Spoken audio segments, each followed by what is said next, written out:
Welcome to what I think will be a series of videos relating to this machine that is sitting on the top, or instrument should I say more correctly. For those that can't see this properly because of the camera angle, this is a Roland JX-3P. Now for those that have watched the channel in the past know that I had a Roland JX-3P on loan from Richard Howells last year. Unfortunately Richard has sold his JX-3P because he didn't get on with it. This JX-3P has arrived. It's not mine. It is the owner of this particular machine is a EDM producer, composer, who professionally goes by the name of the Death Beats. Go look him up on Spotify. There are lots of tracks on Spotify about his work over the years. But he goes by the proper name of Gary. So what Gary said to me mid last year was, would I mind looking at his JX-3P?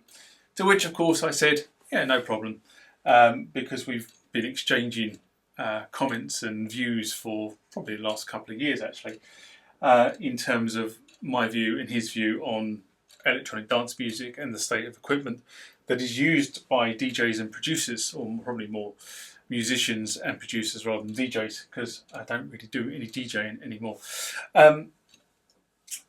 But he asked me if I'd look at this machine. He basically said he thought, well, the symptoms he described to me were if I switch it off and I switch it back on, I'm losing my custom tones. And the custom tones are stored in the C&D banks on this machine. So effectively, what you have is you have 32 factory presets which you can't change, and then you have 32 user presets which you can merrily program away to your heart's content, in line with this edit map or a programmer that was sold to accompany this machine. Now I don't have the programmer, but you can program this from the front panel. It's a bit of a pain, but you can do it.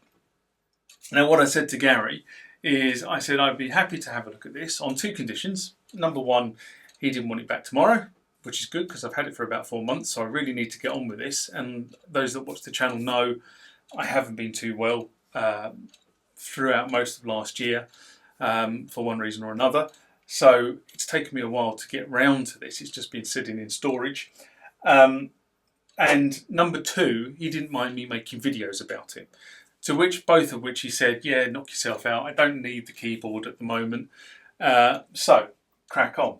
So that's exactly what we're going to do. We're going to crack on with this now. I've identified a number of issues which will come up following this piece of what I think some of the stuff that's going on. But you don't really understand what's really going on in these machines until you start to crack them open and have a look inside, which I have yet to do. Because I literally just went down and took it out of storage, brought it here, stuck it on the keyboard rig, and then decided I was going to play it. There you go. And you can understand why this machine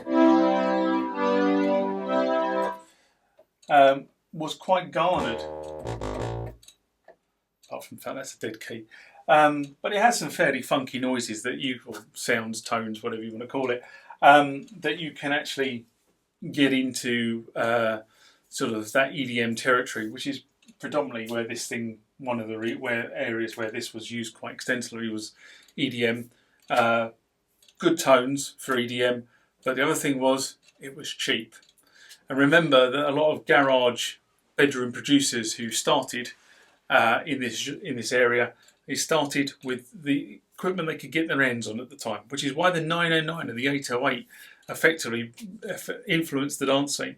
Because when those machines were discontinued by Roland, they were dirt cheap. You could pick them up for dollars. Now you're lucky if you can pick one of those in good condition up for under $2,000. But that's the reality of where we are now. Anyway, watch the rest of this video. It's the issues I've identified on this, and then subsequent videos that will come in the next few weeks will be how do we fix it. Remember, like, comment, subscribe to the channel. Go over to Instagram, and follow me there. Go over to Facebook, follow me there. That's where the normal notices are. And consider becoming a Patreon.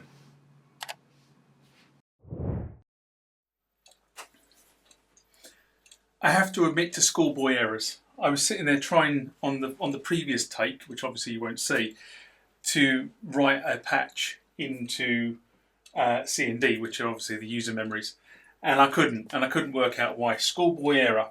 Down the back of this machine, about there is a little three position button. If the position is in the middle, then the memory protect is on, and you can't write any patches, you can't write any sequences. If it's on the left-hand side, then it's the allows you to do things with MIDI, and if it's on the right-hand side, it allows you to program the keyboard. Of course, what I didn't do is I didn't switch it into the program mode, so I couldn't write anything. So while we're off camera, I wrote a new patch into 0.1, but I'll just go through the process again of changing a patch. So if we pick A5, which is an organ patch, and I'll just make some changes to this organ patch. So I go into group 1 or group A, and I'm going to change that from 4 to, so you should be able to hear this change. There you go. So lowered the length, and if I go and then try number 2, which should be the waveform, I'm hoping you can hear that. And let's try something a bit funny. Let's go up to the LFO, which is in bank B and bank B10. And it has 3 positions. Doesn't really make any effect on this one by the sounds of it. So let's try number 11, which should be the delay time. Again, doesn't seem to have very much effect on this patch. Let's have a play around with the cutoff frequency, see if that makes any differences. So that'd be B1. There you go.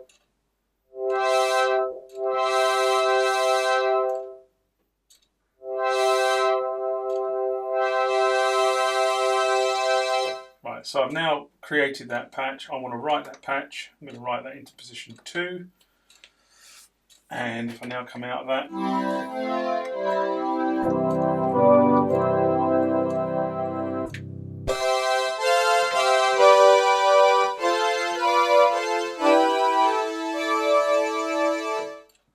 you can hear the change. So it has written the patch.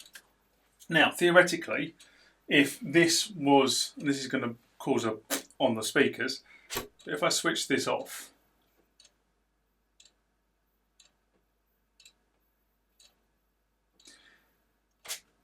and then switch it back on, and if I now, there's my organ, if I go into C and we go to 1, it has indeed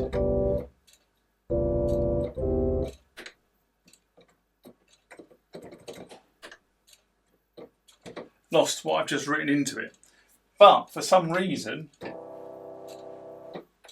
there is still something in position 2. That I don't understand at all. I think the battery may be a problem, but I think there's something more going on here than the battery. So that's the first issue we've got to tackle. We are going to put a new battery in it, and we'll see what that does. But that's issue number 1. Now, issue number 2 relates to resetting this. And the rules are, if you want to reset this, you put that memory switch into the middle position, which does seem a bit odd if you're doing a memory reset. And then what you do, you hold down 6 keys like so, you power it off, you hold those keys down, you power it back on. And that should do a memory reset, factory reset, and take everything out.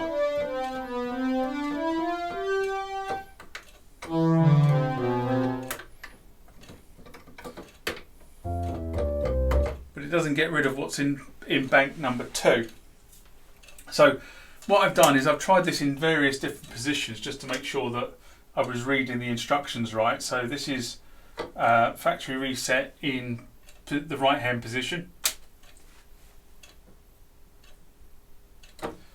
And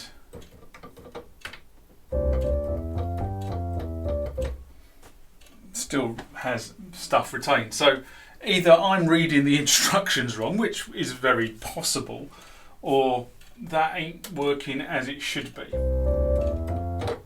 Anyway, so again, maybe we need to look at that and see if that's what's causing that as an issue. The next issue is a perennial issue for keyboards of this age, and that is the perennial dead key issue. Now, I've been up and down the keyboard on this, like so, and I can tell you that that key there is dead. Well, it's kind of dead. You need to really press it, so that kind of indicates to me that that's a contact issue. Was it C4? That one just said generally seems to be completely dead. What other ones? C4 sharp, which I think is another contact issue because that was dead until I started fiddling with it, as in wobbling the key backwards and forwards. And the last one is this one, which also seems to be dead. So the fact that they got 1, 2, 3 sharps in there could be something of an issue on that particular circuit, depending on how it's written internally. I don't know how that is done, but we've got effectively 4 keys on here. One is completely dead, that one might be completely dead, and that one and that one are partially dead. So we've got 4 keys that need to be looked at. Now, the next issue I've identified is relating to the volume knob.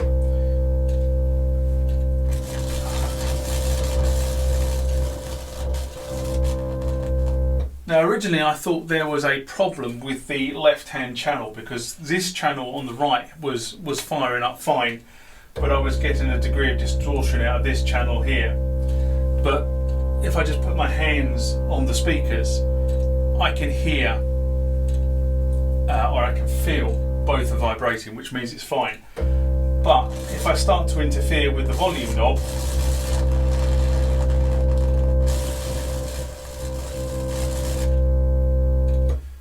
I'm getting a considerable amount of interference. So that tends to lead me to the fact that there is a problem with this volume knob, and possibly a volume with the stereo tracks, in terms of how I'm assuming this is a stereo pot, as in it's got 2 tracks on it to handle left and right. Might work in a different way, but I don't know. I haven't looked at the schematics yet, but that obviously seems to be an issue. Now, I don't know whether this is an issue or not, but if I play a chord and then I use the level button, which has 3 positions, low, medium and high, on the back here, even high doesn't sound very loud. Now, I know I haven't got my speakers amplified up as much as they could be, but I would still expect there to be more of a signal on low than there is.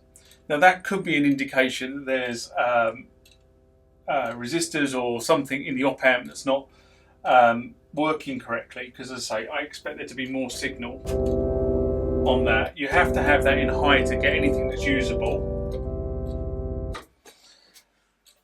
So again, I don't know whether that's an issue or whether that is generally how this machine actually worked, and I can't remember from from Richard's, using Richard's machine. And I know the problem is Richard has now sold his machine, so I can't go back and ask him the question. But that could be another issue relating. It could be relating to the volume pot or just the general amplification circuit. I won't know till I get into this machine and have a look at it. There's a number of other things I want to test on this, but I'm not going to do it on this particular video. What I do want to test is I want to test the load rate. Now again, if you do a reset, my understanding is if you do a reset, it should wipe out whatever is in the sequencer menu or memory. No, it's not wiped out what's in the sequencer memory. And I put this in the sequencer memory a couple of days ago, and that's not what I played in.